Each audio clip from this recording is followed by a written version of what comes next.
Hey guys, tonight we begin with a ruin, one of the most iconic buildings of the ancient world, the Colosseum of Rome.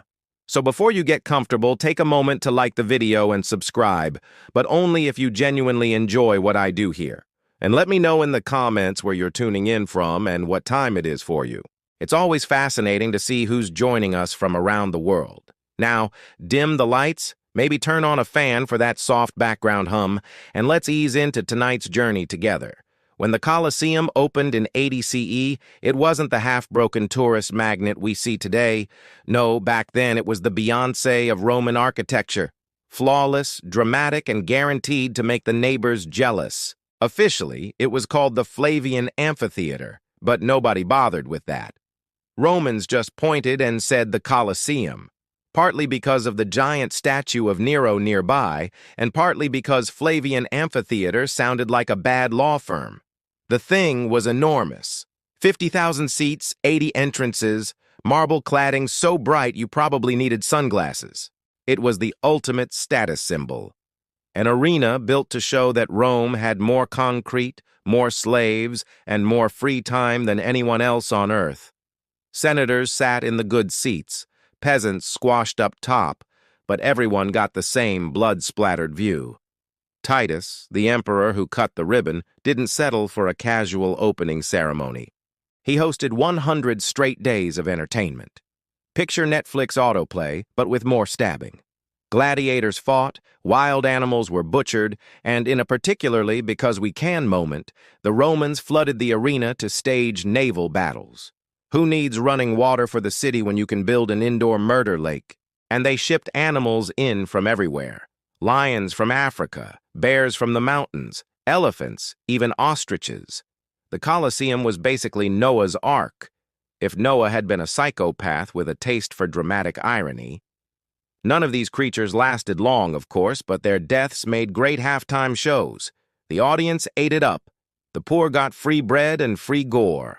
The rich got to feel smug, and the emperors got applause that wasn't accompanied by daggers in the dark. It was political propaganda at its loudest. Sure, your taxes are high, but look, free lions. And the building itself, a marvel. Concrete arches stacked so perfectly that engineers still study them. Iron clamps binding the blocks tight. Elevators run by sweaty slaves popping animals into the arena like medieval vending machines. The whole structure screamed permanence. In its prime, the Colosseum was perfect. Round marble, covered and uncracked. No goats, no rubble, no tourists holding selfie sticks. If you told a Roman it would one day lose half its body, they'd laugh and order another round of executions. Because in Rome, forever meant until the earthquakes show up. If the Colosseum was Rome's crown jewel, it was also its most efficient slaughterhouse. For centuries after its grand debut, the arena doubled as both mass entertainment and mass grave. No one left without seeing blood, unless you were blind, in which case you just got free bread. Gladiators were the main attraction. They weren't all slaves. Some were volunteers chasing glory, which really says something about Roman career options. Win enough fights and you could earn freedom. Lose and you were fertilizer for the sandy floor. It was a gamble with worse odds than playing dice drunk in a tavern. But it wasn't just men hacking at each other. The Romans loved variety. Exotic animals were shipped in from across the empire, often surviving weeks of miserable transport only to be stabbed on arrival. Lions from Africa, bears from the Alps, crocodiles from the Nile, all dragged in for the crowd's delight. Ostriches, too. Because nothing screams entertainment like watching a bird sprint around before someone spears it. The Colosseum was less zoo and more butcher's showcase. The Romans even staged full reenactments of battles. Prisoners of war were dressed up like barbarians, which, to be fair, they already were shoved into the arena and slaughtered to recreate Rome's glorious victories. Imagine being forced to act in a play where the script ends with your decapitation. That was the Colosseum's idea of theater. By conservative estimates, hundreds of thousands died inside those walls. Humans, animals, doesn't matter. The Colosseum drank blood like wine. The place became so soaked with death that later generations swore it was haunted. Frankly, it would be shocking if it wasn't. The irony. The building itself shrugged it off. Earthquakes would eventually crack it. Ludders would eventually strip it. But centuries of constant murder didn't leave a dent. Stone arches stood proudly while the arena floor turned into a compost heap of bones, sweat, and broken dreams. The structure endured. The humans did not. So yes, the Colosseum became a stadium of bones, not metaphorically but literally. Every show ended with a cleanup crew hauling out corpses while the crowd cheered for more. Rome called it entertainment. We might call it psychopathy. The Colosseum, meanwhile, just called it Tuesday. The Colosseum's glory days didn't end with a bang, but with a shrug. By the 5th century, the Roman Empire had more pressing problems than funding lion snacks. Barbarians were invading. Emperors were being assassinated with the regularity of a Monday morning, and the treasury was emptier than a peasant's breadbasket. Gladiatorial combat, the whole reason this giant stone circle existed, fizzled out. By 404 CE, the last recorded gladiator fight took place, and the crowd had to find other ways to amuse itself, like rioting or complaining about taxes. Christianity's rise didn't help either. Church leaders weren't exactly fans of large-scale murder being treated as family entertainment. It's hard to preach mercy on Sunday and then watch a guy get eviscerated on Monday. So the Colosseum slowly fell out of use. Sure, a few animal hunts and public spectacles limped along for a while, but the heyday of let's watch 50 lions eat 50 prisoners was gone. Rome itself was crumbling literally and politically. When Visigoths sacked the city in 410, they didn't even bother finishing off the Colosseum. Why waste energy? The place wasn't pulling in crowds anymore. The empire split. The western half died. And the once mighty stadium just sat there. No more emperors showing off naval battles. No more roars of approval as thumbs decided who lived or died. Just a giant arena growing quieter each year. As if the building itself was embarrassed to still be standing while Rome's power was circling the drain. By the time the Middle Ages rolled around, Romans had developed the medieval equivalent of selective amnesia. The Colosseum wasn't the jewel of the empire anymore. It was just that really big, crumbling thing in the middle of town. Locals wandered past it daily, probably muttering, "Somebody should do something about that," and then didn't. The saddest part, the Colosseum hadn't even started losing its stones yet. That was still to come. Right now, it was just suffering from neglect. Like a once famous actor now doing beer commercials. The games were gone. The emperors were gone. And the stadium that once screamed Rome's power was now an oversized paper-wee. Rome had stopped caring. And when Rome stopped caring, history started sharpening its chisels. The Colosseum may have shrugged off centuries of stabbing, mauling, and general blood-soaked chaos, but nothing in Rome was built to survive Mother Nature's passive-aggressive fits. By the 9th century, the building was already neglected, the games long gone, and Rome itself was a shadow of its imperial past. Then the earthquakes arrived, and they didn't come to spectate. They came to finish the fight. In 847 CE, a major quake hit the city.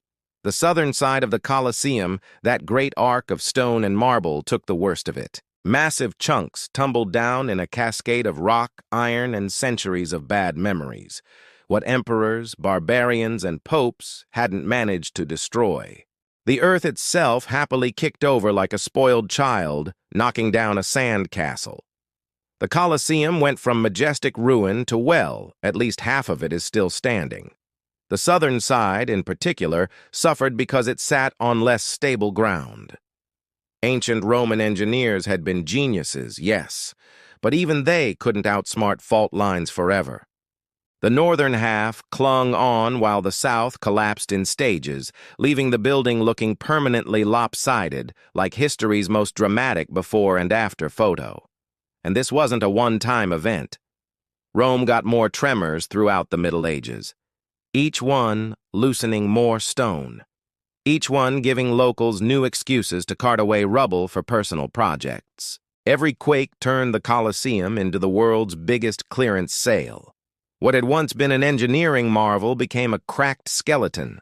Vaulted arches buckled, stairways vanished, and spectators who might have sat comfortably in the second-tier centuries earlier would now be looking at open sky and wondering why nobody brought scaffolding. For Romans of the time, though, it wasn't a tragedy. It was opportunity. Huge slabs of travertine lying around in neat piles. Perfect. Why mourn a broken amphitheater when you could turn its ribs into your new church facade? And the more earthquakes struck, the more free building materials rolled in. The Colosseum didn't just fall apart. It was being politely delivered to the rest of Rome, one tremor at a time. And after the 847 quake, the missing half of the Colosseum wasn't just a possibility. It was already becoming a reality. The Colosseum survived its first big earthquake in 847 CE, looking a bit battered but still recognizable. Like a heavyweight fighter after a rough round, it could still stand in the ring. But the earth wasn't done swinging. In 1349, Rome got hit again. And this time the Colosseum went down hard. This quake ripped through the city with enough force to turn much of the southern side of the amphitheater into rubble. Entire sections of those majestic arches and seating tiers simply folded and collapsed. It wasn't just cracks and cosmetic bruises anymore. It was structural annihilation. Rome's most famous landmark suddenly looked like a half-eaten cake, and nobody was rushing to bake the missing halfback. Of course, medieval Romans didn't view this as a tragedy. They saw it as divine delivery. All those giant blocks of travertine that once held up emperors and gladiators, now they were lying conveniently on the ground, ready to be reused. Builders, stonemasons, and opportunists descended on the wreckage like bargain hunters at a yard sale. Why quarry new stone when the Colosseum was practically begging you to help yourself? The damage was so extensive that the Colosseum never really recovered. The south side remained a jagged ruin, open to the elements, while the north side soldiered on in stubborn defiance. From that point forward, the Colosseum wasn't a full arena. It was a broken circle, a permanent reminder that Rome's glory was officially a thing of the past. And naturally, once pieces of the Colosseum were carted off for recycling, the ruin's fate was sealed. Instead of repairing it, everyone treated it as a public quarry. The earthquake didn't just break the structure, it broke the idea that the Colosseum should remain whole. From then on, its stones would end up in palaces, churches, and fountains, scattered like confetti, across the eternal city. The 1349 quake was the fatal blow. Not the fall of Rome, not invading barbarians, not centuries of blood-soaked games. Nope. It was the ground shrugging and saying, "Enough." The missing half of the Colosseum wasn't planned. It was delivered in one catastrophic tremor, and Rome never looked at its greatest monument the same way again. After the quake of 1349, the Colosseum wasn't seen as a wounded masterpiece. It was seen as a very convenient pile of free construction materials. Rome had officially rebranded its greatest arena from imperial monument to public quarry. Think about it. Why trek out to distant stone quarries when the finest travertine blocks in Italy were lying around in the middle of the city? No backbreaking labor, no transportation problems. Just stroll over to the Colosseum, pry out a few stones, and you were in business. It was medieval recycling, but with less environmental guilt and more vandalism. Noble families got in on the action first. Palaces don't build themselves, and nothing said wealth and power quite like walls made of Colosseum marble. Bit by bit, those fallen arches were carted away and reassembled into the mansions of Rome's elite. The Frangipani family even fortified part of the Colosseum itself, turning it into a personal fortress. Because why stop at looting when you can move in? The church wasn't innocent either. If you've ever admired St. Peter's Basilica or any number of Rome's ornate churches and fountains, you've probably admired pieces of the Colosseum without realizing it. Popes were more than happy to strip pagan marble from a crumbling amphitheater to give God's house a facelift. After all, what better way to honor the faith than with repurposed gladiator bloodstones? For everyday Romans, the Colosseum became less a landmark and more a medieval Home Depot. Need a slab for your workshop floor? Help yourself? Need stone for a wall? Grab a piece from the arena.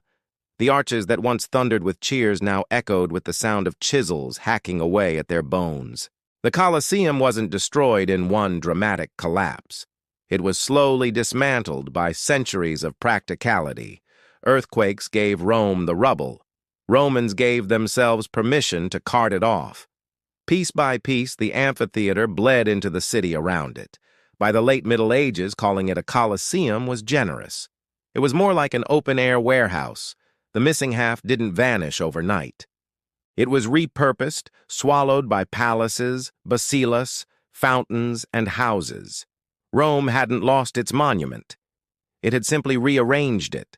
The Colosseum had gone from monument to quarry. And once that shift happened, there was no going back. If there's one thing medieval noble families loved more than money, it was flaunting it. And in Rome, flaunting often meant squatting inside ancient ruins like raccoons with titles. The Colosseum was no exception. By the 12th century, the city's elite weren't just carting off its stones. They were moving in. The Frangipani family got there first. These were your classic medieval power players, wealthy, ambitious, and not above declaring, "This half-broken arena is mine now." They fortified the Colosseum, turning it into a personal castle. Forget gladiators and roaring crowds. Picture Silk Road nobles sipping wine in the same arches where lions once disemboweled criminals. It was a bizarre mashup of luxury living and squatter chic. The Annibaldi clan eventually muscled in too because in medieval Rome, nothing said respectable family home like commandeering a gigantic haunted ruin. They reinforced towers, walled off sections, and treated the Colosseum like a real estate jackpot. It wasn't a stadium anymore. It was prime medieval loft space with excellent views of the city and slightly fewer ghostly screams than average. Of course, nobles didn't exactly repair the place. They weren't interested in restoration. They were interested in using the Colosseum's sheer bulk to project power. Massive stone arches became defensive walls, and once gaping entrances were turned into gates to keep enemies out. Imagine medieval guests arriving for a banquet, having to step around rubble piles and decorative bloodstains from 2 centuries earlier. For ordinary Romans, this was peak absurdity.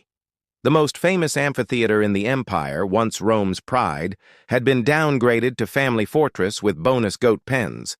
It was like turning the Eiffel Tower into a condo complex, or renting out the Great Pyramid on Airbnb. And yet the nobles thrived in their crumbling palace. The Colosseum's enormous presence made them look untouchable, even if the building itself was falling apart. Its stones had once symbolized Rome's unstoppable empire. Now they symbolized the egos of families who couldn't stop fighting over which half of a ruin belonged to them. So while earthquakes weakened the Colosseum, it was noble ambition that turned it into a parody of itself. Rome's greatest arena wasn't a monument anymore. It was luxury real estate with a side of rubble, medieval chic at its most ridiculous. If the noble families were shameless about squatting in the Colosseum, the popes were even less subtle about dismantling it. By the Middle Ages, the papacy had figured out that God's house looked much holier when it was decorated with stolen pagan marble. And what better source than the largest pile of pre-cut high-quality stone in all of Rome? So, the Colosseum became the Vatican's unofficial quarry. Need a wall for a basilica? Grab some travertine from the amphitheater? Fancy a marble column for your palace? Don't waste time carving one. Just rip it straight out of the Colosseum. After all, it wasn't like the lions and gladiators were going to complain. One pope after another chipped away at the ruin. Pope Gregory the Great is said to have encouraged the reuse of materials from old pagan buildings, and the Colosseum fit the bill perfectly. Later popes happily obliged, stripping out blocks, iron clamps, and decorative marble to repurpose them across the city. The result, Rome's skyline became a patchwork of Colosseum souvenirs. If you admire St. Peter's Basilica today, you're also admiring a few chunks of the missing half of the Colosseum. just disguised as holy architecture.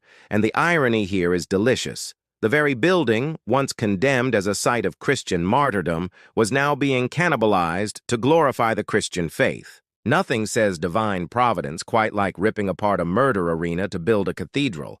Of course, the popes didn't stop at stone. They also authorized the removal of the Colosseum's metal clamps, those iron staples that literally held the blocks together. Extracting them weakened the walls further, leaving behind pockmarks that are still visible today. It was like pulling nails out of a wooden house and then acting surprised when it collapsed. For everyday Romans, this papal demolition derby was just normal life. Why quarry new material when the Pope had basically declared the Colosseum a divine parts shop? Every new church, palace, and fountain sparkled a little brighter thanks to the ruin crumbling in the background. By the time the papacy was done, the Colosseum was less a stadium and more a skeleton, one whose bones had been scattered into every corner of Rome. God may have gotten his basilisks, but the Colosseum had definitely lost half its body in the process. If earthquakes and popes hadn't already ruined the Colosseum's week, medieval scrap metal dealers finished the job. The amphitheater wasn't just stone and marble. It was held together by thousands of iron clamps, the ancient equivalent of duct tape. These clamps kept the massive blocks of travertine from slipping apart. And the Romans, being practical engineers, even poured molten lead around them to lock everything tight. Centuries later, those clamps became irresistible to medieval looters.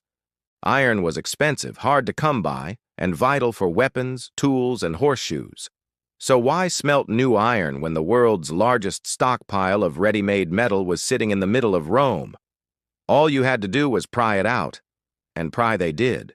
The process was destructive, to put it mildly. People hacked away at the stone to dig out the clamps, leaving behind rows of ugly holes and scars across the Colosseum's walls. Each clamp stolen meant another piece of the building grew weaker. Picture someone removing bolts from a bridge because they wanted to sell the scrap and then acting surprised when the bridge collapsed. That was Rome's approach to cultural preservation. The results were catastrophic. Whole sections of walls shifted and cracked. Vaults sagged. Arches that had survived earthquakes finally gave up. What had once been a model of Roman engineering was now a pockmarked ruin that looked like it had been attacked by a very determined woodpecker with a blacksmithing degree. And the best part, most of that stolen iron didn't even go into anything glamorous. It probably ended up as nails, tools, or fencing. Imagine trading the Colosseum's structural integrity for a bunch of medieval shovels. That's history for you. One of the wonders of the world undone because someone needed better cutlery. Even today, you can see the damage. The walls of the Colosseum are dotted with those old clamp holes, the visible scars of centuries of theft. Tour guides politely call them evidence of spolia. A less polite term would be proof that medieval Romans couldn't resist free hardware. So, if you've ever wondered why half the Colosseum is gone, don't just blame earthquakes. Blame the fact that somebody's great-great-great-grandfather needed to fix a plow. By the Middle Ages, the Colosseum wasn't just a ruin, it was prime real estate. The arches that once echoed with the screams of dying gladiators were now rented out as shop space. Because if history has taught us anything, it's that people will sell vegetables literally anywhere. The ground-level arches, designed to funnel tens of thousands of spectators in and out of the arena, became perfect storefronts. Bakers set up ovens, smiths hammered away at iron, and butchers displayed cuts of meat in the same spots where lions once tore into prisoners. Nothing says fresh product like buying your sausage under a centuries-old bloodstain. And it wasn't just shops. People lived there too. The Colosseum turned into a makeshift apartment complex with families carving out homes in its hollowed arches. Imagine waking up in the morning, stepping outside your door, and remembering you live inside history's biggest murder arena. For medieval Romans, that was just Tuesday. Of course, these weren't luxury condos. Rain dripped through cracks. Rubble was always a hazard, and occasionally parts of the wall collapsed without warning. But hey, location, location, location. Where else could you live in the heart of Rome for free? Surrounded by crumbling marble and the occasional goat, the Colosseum's archers also hosted workshops. Blacksmiths, tanners, and carpenters all moved in, hammering and soaring away in the shadow of fallen emperors. You can almost hear the marketing pitch. Come for the history, stay for the low rent. The place had officially gone from world wonder to strip mall with haunting ambiances. For passing travelers, the sight was surreal. Instead of seeing a majestic amphitheater, they saw a half-collapsed ruin buzzing with market chatter, smoke rising from chimneys wedged into ancient walls, and children chasing chickens across the arena floor. It was less ruin of the empire and more haunted shopping mall. And the best part, nobody thought this was weird. Medieval Romans weren't sentimental about ruins. To them, the Colosseum wasn't a sacred monument. It was a very large, very convenient space that just happened to be available. If emperors had known their grand arena would one day house bakeries and shoe repair shops, they probably would have built something smaller and less tempting. The Colosseum had officially reinvented itself, not as a stadium, not as a fortress, but as a mall, and business was booming. By the time the Colosseum had been downgraded from world wonder to strip mall, it was only a matter of time before it became a barn. And sure enough, the grand arena that once staged naval battles and gladiatorial duels eventually turned into a giant pasture for sheep and goats.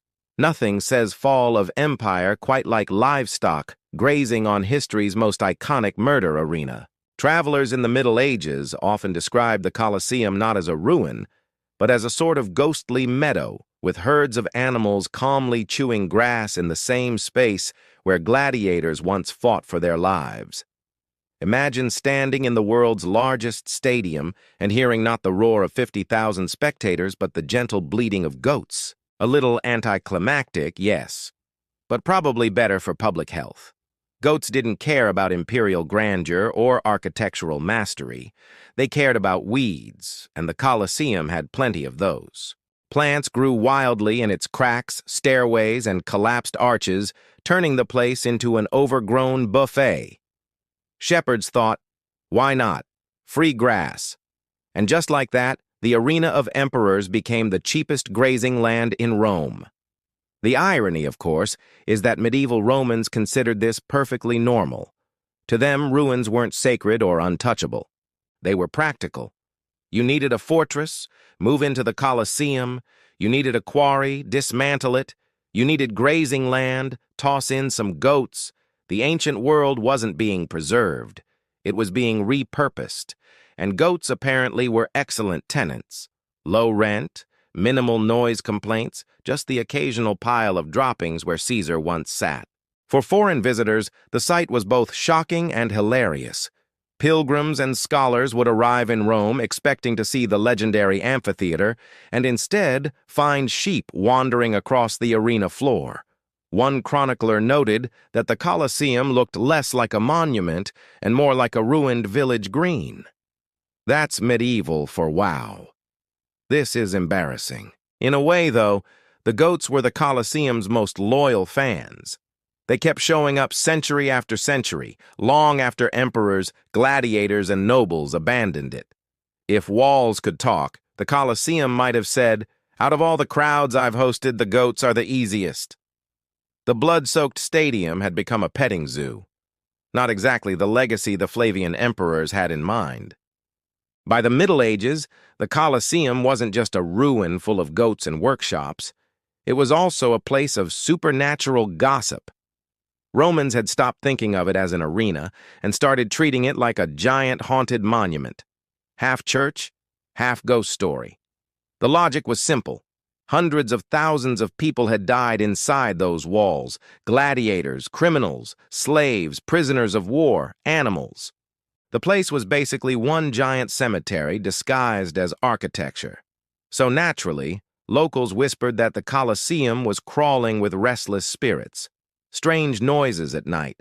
Ghost gladiators, obviously cold wind blowing through the arches. Must be the souls of martyrs sighing, goat bleating in the dark. Okay, probably just a goat, but it didn't help the atmosphere. Christians, meanwhile, claimed the Colosseum as a holy site.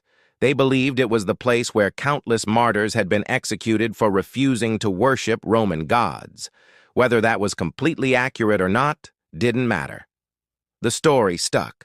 Soon enough, pilgrims were visiting the ruin not for its history, but for its holiness. A place once known for butchery became paradoxically a shrine.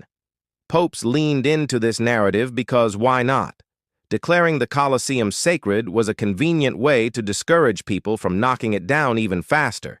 It worked about as well as you'd expect. Sure, some respected it as a site of Christian suffering. Others still saw it as a free stone buffet. God's will apparently included building new churches with recycled arena walls. The double identity was striking. By day, the Colosseum was a barnyard and bazaar. By night, it was a whispered no-man's land, haunted by the echoes of dying gladiators. People prayed there, avoided it, and stole from it all at once. Only in Rome could a place be considered holy, cursed, and conveniently useful for firewood all at the same time. So while earthquakes and looters physically tore the Colosseum apart, superstition chipped away at its reputation. It wasn't just a ruin anymore. It was a ruin with baggage, sacred to some, terrifying to others, and hilariously practical to anyone who needed a roof beam. The Colosseum had officially gone from stadium to shrine to spook house, and it wasn't even finished reinventing itself yet. By the later Middle Ages, the Colosseum had taken on yet another identity, Rome's strangest garden. With earthquakes opening cracks in the stone, looters ripping out iron clamps, and no one maintaining the place, the arena slowly turned into a giant planter box. Nature had moved in, and it wasn't subtle about it. Grass sprouted first, carpeting the arena floor where emperors once hosted naval battles. Then, shrubs took root in broken stairways. By the time the 14th and 15th centuries rolled around, actual trees were poking out of the upper arches like nature's version of sticking flowers in a skull. To locals, this wasn't alarming. It was just Tuesday. But to later scholars, the Colosseum's greenery was astonishing.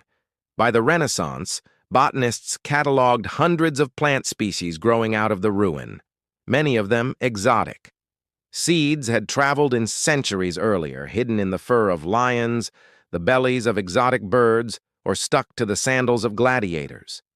The result, the Colosseum was basically running its own international greenhouse without asking permission. Imagine being a medieval visitor expecting to see the proud ruin of Rome's greatest amphitheater, only to be greeted by a jungle sprouting out of its arches. It was less glorious ruin of empire and more welcome to the world's least maintained botanical garden. If you squinted, you might even mistake it for a hillside, albeit one shaped suspiciously like an oval death trap. Of course, plants did what earthquakes and goats hadn't quite finished. They cracked the Colosseum open further. Roots snaked into the stone, prying blocks apart inch by inch. Every sapling was basically a tiny wrecking crew. Nature wasn't just reclaiming the Colosseum, it was actively helping to dismantle it. Yet, in true Roman fashion, nobody really panicked. Locals shrugged, admired the flowers, and kept carting off marble. The ruin had survived emperors, gladiators, and popes. Why not let weeds have their turn? By this point, the Colosseum wasn't just half missing, it was half garden. It stood as a reminder that even the greatest feats of human engineering eventually double as landscaping projects. The empire had fallen, the goats had grazed, and now the plants were in charge. The Stadium of Bones had officially become the Stadium of Roots. By the time the 15th century rolled around, the Colosseum was less grand amphitheater and more giant cautionary tale about deferred maintenance. Earthquakes had wrecked the south side, looters had stripped out iron clamps, popes had turned it into their personal quarry. Goats had chewed the grass down, and plants were finishing the demolition with slow, steady root work. The Colosseum wasn't just damaged. It was too far gone to fix. Nobody even considered restoration. Medieval Romans didn't restore ancient monuments. They reused them, squatted in them, or ignored them until they collapsed. A massive project to save the Colosseum would have cost fortunes.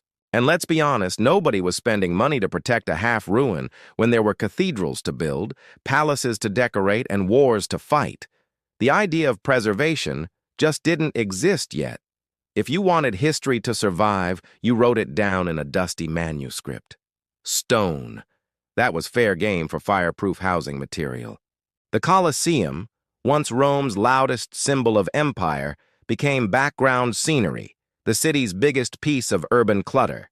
Its missing half wasn't treated as a tragedy. It was treated as an opportunity.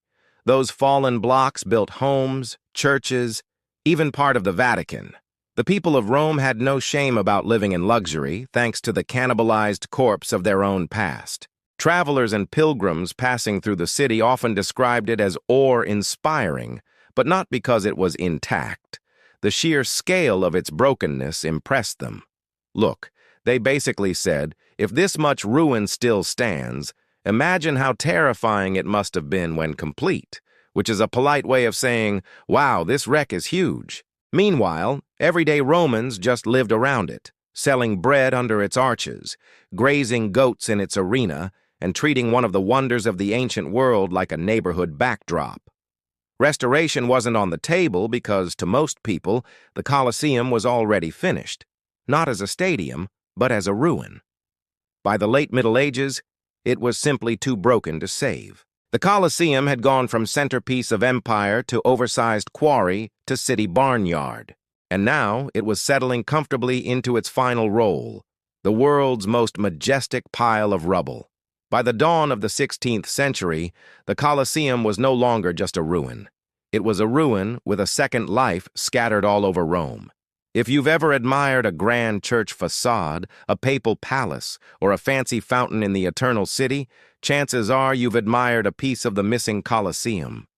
The empire may have fallen, but its stones were still working overtime. Popes were some of the biggest culprits. Why commission expensive new quarries when you could simply peel marble off the Colosseum like wallpaper? The Basilica of St. Peter's boosted with Colosseum stone palaces for the Vatican elite. Same deal. The very structure once soaked in pagan blood was now literally holding up the house of God. Divine recycling at its finest. Noble families joined in too. The Colosseum's bones showed up in family mansions across Rome because nothing said old money like decorating your living room with slabs stolen from the empire's greatest monument. Meanwhile, regular Romans carted off smaller chunks for workshops, floors, and staircases. The amphitheater had gone from world wonder to DIY hardware aisle, and nobody felt guilty about it. By this point, the Colosseum's identity wasn't just fractured, it was distributed. Half of it still loomed in the city center, cracked and half devoured by plants. The other half was scattered, hiding in plain sight, camouflaged as parts of Rome's new skyline. If you wanted to see the Colosseum in the 1500s, you didn't go to the amphitheater. You went on a scavenger hunt across the city. And what makes it almost funny is that this cannibalization wasn't seen as destruction. To medieval and Renaissance Romans, it was progress. Why let a giant pagan stadium rot when you could put its bones to good use? To them, the Colosseum wasn't missing half of itself. It was just everywhere. So what happened to the missing half of the Colosseum? It didn't vanish into thin air. It turned into basilicas, fountains, palaces, staircases, and chimneys. It turned into everyday Rome. The Colosseum didn't die. It was repurposed one stone at a time. In the end, Rome didn't lose the Colosseum. Rome became the Colosseum. The beating heart of the Roman legion wasn't the glint of steel or the thunder of marching boots. It was grain, far more than a simple ration. It was the very engine of conquest. Each soldier carried about 3 Roman pounds of wheat per day in his pack, a heavy burden, but one that meant survival. Without it, the empire's campaigns from the forests of Germania to the deserts of Syria would have ground to a halt. Grain was the universal equalizer of the legion. Whether you were a hardened veteran of 20 campaigns or a raw recruit just tasting war for the first time, your daily allowance was the same. Bread, not gold, was the true currency of Rome's armies. But getting from sack to stomach was no easy feat. Legionaries essentially carried their kitchens on their backs. Among the jumble of kit, helmets, javelins, cooking pots was the small hand mill, a portable grinder that turned hard kernels into coarse flour. After hours of marching under the Mediterranean sun, the men would sit down in camp, shoulders aching, and begin the tedious work of grinding. It was noisy, exhausting, and dusty, but there was no escaping it. Flour meant bread, and bread meant energy for another day of conquest. The bread itself was nothing luxurious. Sometimes it was baked into rough loaves over embers. Other times it was pressed into flat cakes that could be cooked quickly on heated stones. On long campaigns, soldiers might bake twice as much as they needed, leaving some to harden into what was essentially military hardtack, chewy, dry, and nearly tasteless, but durable enough to last through forced marches and sieges. It was the taste of discipline, plain, repetitive, but dependable. What made grain so essential was its predictability. Unlike herds of animals which demanded pasture or vegetables which spoiled quickly, wheat could be stored, transported, and rationed with mathematical precision. Roman supply lines were often little more than chains of mule carts loaded with sacks of the stuff. Generals knew this truth well. A hungry legion couldn't fight, no matter how brave its soldiers. Julius Caesar himself once noted that a commander's first duty was to keep his men fed. So when we picture Rome's legions, we shouldn't just imagine shields glinting in the sun or banners fluttering in the wind. We should picture weary men grinding wheat after a long march, turning kernels into survival and bread into empire. The sword may have carved Rome's dominion, but grain was the quiet force that sustained it. If bread was the fuel of Rome's legions, then Pusca was the drink that washed it down. And no, it wasn't the rich, velvety wine of Roman banquets.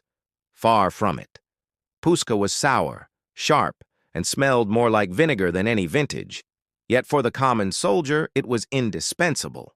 A mixture of water, cheap wine gone bad, or sometimes just straight vinegar diluted enough to be drinkable.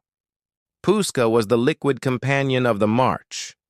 To the modern palate, it would taste like punishment. To a Roman legionary, it tasted like refreshment, safety, and even medicine. Why vinegar? First, it solved a very practical problem: unsafe water. Rivers and wells were often contaminated, especially in enemy territory, and plain water could make an entire camp sick overnight. Vinegar killed off much of the bacteria that lurked unseen. Mixing sour wine with water not only made it safe, but stretched the supply, which mattered when thousands of men were on the move. In a way, Pusca was the legion's version of a sports drink, quenching thirst while reducing the risk of disease. Second, the tangy liquid was strangely invigorating. Marching 30 kilometers under a scorching sun, weighed down by armor, weapons, and a pack that could tip over 30 kilos, soldiers needed something bracing to keep them alert. That sharp bite of vinegar on the tongue woke a man up better than sweet wine ever could. It was cheap, plentiful, and practical, exactly what a legion required. But Pusca wasn't just about hydration. It seeped into Roman military culture. Writers of the time recorded that generals and emperors sometimes drank it deliberately to show solidarity with their men. Imagine that. A commander surrounded by luxury, choosing the soldiers' sour brew instead of Fernian wine. It was a symbolic gesture, one that made a leader appear disciplined and close to his troops. To sip Pusca was to embody Roman virtues of austerity and toughness. Of course, soldiers joked about it. Pusca was hardly glamorous. No poet sang its praises, and no lover poured it at a feast. It was at best an acquired taste, but it was also unforgettable. The tang lingered in the mouth just as memories of campaigns lingered in the mind. For the legionary, it became part of the rhythm of daily life. Bread in one hand, sour wine in the other, and another mile of marching ahead. If wheat was the foundation and Pusca the refreshment, then salted pork was the legionary's anchor. Protein wrapped in salt and necessity. Meat on campaign was a luxury for most of the ancient world, but Roman soldiers were among the rare few who could expect it regularly. Not fresh, juicy cuts, of course. What they got was pork preserved in salt, tough and briny, designed not for pleasure, but for survival. Salt was the real magic here. Without refrigeration, pork would rot within days, especially under the blazing Mediterranean sun. But rubbed, packed, and cured with salt, it could last for weeks, even months. Legionaries carried slabs of it in their packs, sometimes boiled in camp to soften the texture, other times roasted on skewers over small fires when time allowed. The taste was harsh, salty, greasy, and repetitive, but it kept them strong. Protein rebuilt the muscles worn down by endless marching and brutal combat. In the words of one historian, it was the soldier's shield against exhaustion. More than nutrition, salted pork symbolized Roman efficiency. Supply officers or quaires ensured wagons rolled behind armies with barrels of preserved meat, supplementing what soldiers carried themselves. Where other armies relied on foraging or stealing from locals, the Romans built supply chains as reliable as their formations. Pork wasn't just food, it was proof of Rome's logistical genius. A hungry army might plunder once, but a well-fed legion could conquer for decades.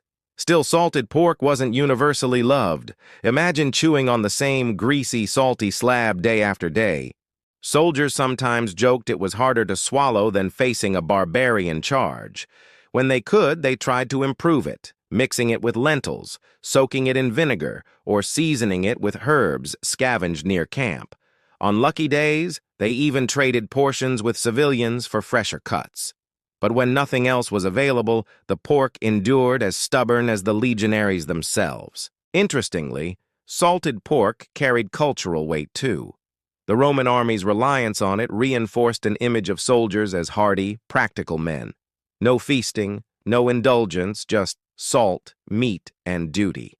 It reflected the Roman mindset that glory didn't come from living well, but from enduring discomfort and still marching forward. So while the poets of Rome sang of feasts with roasted boar and fine wine, the real empire builders, sweaty men in sandals and armor, chewed salted pork by firelight, their faces lit by embers dreaming not of banquets, but simply of another day's survival.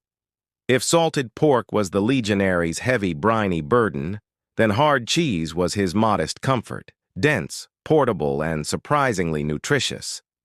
Unlike soft cheeses that spoiled quickly, the Romans relied on aged varieties, so firm they could be carried in a pack for weeks without crumbling to dust.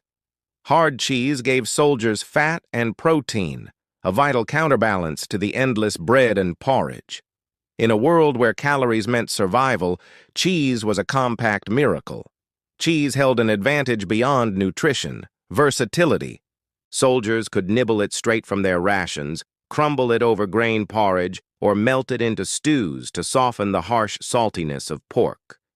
A simple pot of boiling grain transformed into something hearty when a soldier tossed in a hunk of cheese, releasing its oils and flavor. For men who marched 30 kilometers a day and slept on hard ground, these small improvements meant everything. Food wasn't just fuel, it was morale. But cheese wasn't only practical, it was symbolic of Rome's agricultural backbone. Herring was common throughout Italy and the provinces, and supplying cheese to legions reminded soldiers of home. A piece of aged cheese might connect a legionary in distant Syria to memories of his father's farm in Latium. That simple link could turn the drudgery of military life into something bearable, if only for a moment. The army also prized cheese for its durability in diverse climates. Grain could mold in damp weather. Pork could go rancid if improperly cured. But cheese, if aged correctly, endured the extremes of rain, snow, and desert heat. This reliability made it a quiet cornerstone of military logistics. Roman supply officers stocked wagon loads of it, knowing it would last longer than fresh food. Of course, cheese wasn't always a delight. Legionaries sometimes mocked it as stone food because the hardest varieties could nearly break a tooth. The quality depended on where the army marched. Sometimes cow's milk, sometimes goats or sheep's, and sometimes whatever the locals could be convinced or forced to provide. Still, even the toughest chunk of goat cheese was welcome after weeks of monotonous bread and vinegar.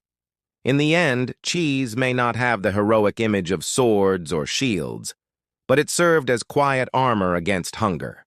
It was the food that survived the campaign alongside the men, enduring hardship with them. When the fires burned low and soldiers chewed on hardened rations, cheese reminded them that Rome's strength wasn't only in conquest, but in the humble, enduring provisions that kept its armies alive. If bread filled their bellies, pork fueled their muscles, and cheese lifted their spirits, then vinegar kept them alive. To the Roman soldier, vinegar wasn't just an ingredient. It was a toolkit in liquid form carried in small flasks or mixed into the ubiquitous pusca. It was the taste of discipline, a sharp tang that touched almost every aspect of legionary life, from the kitchen to the battlefield infirmary. On the most practical level, vinegar was preservation. Drenching meat or vegetables in it kept rot at bay, allowing the army to stretch rations beyond their natural limits. Soldiers often soaked old bread in vinegar and water to soften it, turning stale, tooth-breaking lumps into something at least chewable. It wasn't gourmet dining, but it meant fewer wasted supplies. And in war, waste was as deadly as enemy arrows. But vinegar's real power was medicinal. Ancient Roman doctors, following the writings of Hippocrates and Galen, saw vinegar as a purifier. Soldiers used it to clean wounds, believing its sting warded off infection. In an age without antibiotics, this was a lifeline. A cut on the march could fester into death. A splash of vinegar was the soldier's best defense. They even gargled it for sore throats, dabbed it on insect bites, and sipped it diluted to ease stomach troubles. To the weary legionary, vinegar was both first aid and pharmacy. There was also the psychological factor. Vinegar sharpened the senses, a jolt to a man dulled by fatigue. Imagine trudging through miles of dust and heat, then pausing to swig sour pusca. The shock on the tongue was bracing, almost like a wake-up slap. Roman generals praised this austerity, contrasting it with the indulgence of their enemies. A soldier who could endure vinegar, they believed, could endure anything. Still, vinegar was not universally adored. Legionaries joked about its punishing flavor, comparing it to drinking discipline. Yet they drank it anyway because it worked. Unlike wine, it didn't intoxicate. Unlike plain water, it didn't kill you. It was bitter, yes, but bitterness was part of the Roman way. In the end, vinegar embodied Rome's military philosophy. Simple, practical, and effective. Not designed for comfort, but for endurance. As soldiers doused bread, cleaned wounds, or gulped sour mixtures by firelight, they proved that Rome's empire was not built on luxury. It was built on resilience, sharpened by the taste of vinegar. The Roman legionary was more than a fighter. He was a moving kitchen. Each man carried his own little pantry and cookware strapped to a firker, a wooden pole slung over the shoulder like a yoke. On it hung a cooking pot, a pan, and whatever supplies he had been issued: grain, pork, cheese, and vinegar. To the modern eye, this may look more like the gear of a poor traveler than that of a soldier. Yet this portable kitchen was the secret to Rome's mobility.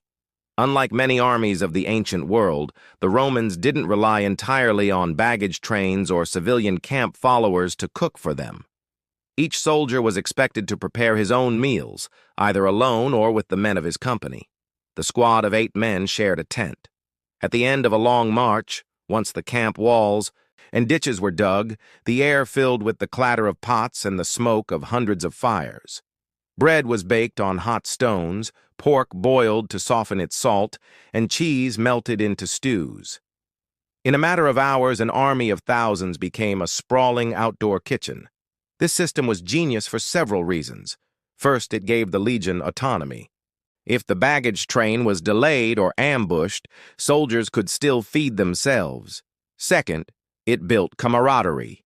8 men crammed into a tent, cooking, eating, and joking together each night, became brothers as much as comrades. The kitchen was not only a source of food, but of loyalty. Of course, it wasn't always pleasant.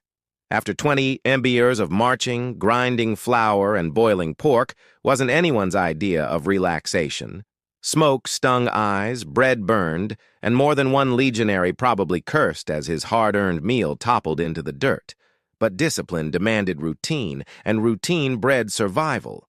To skip the grindstone or the fire was to risk weakness in the next day's battle. In a sense, the Roman soldier's kitchen was a reflection of Rome itself.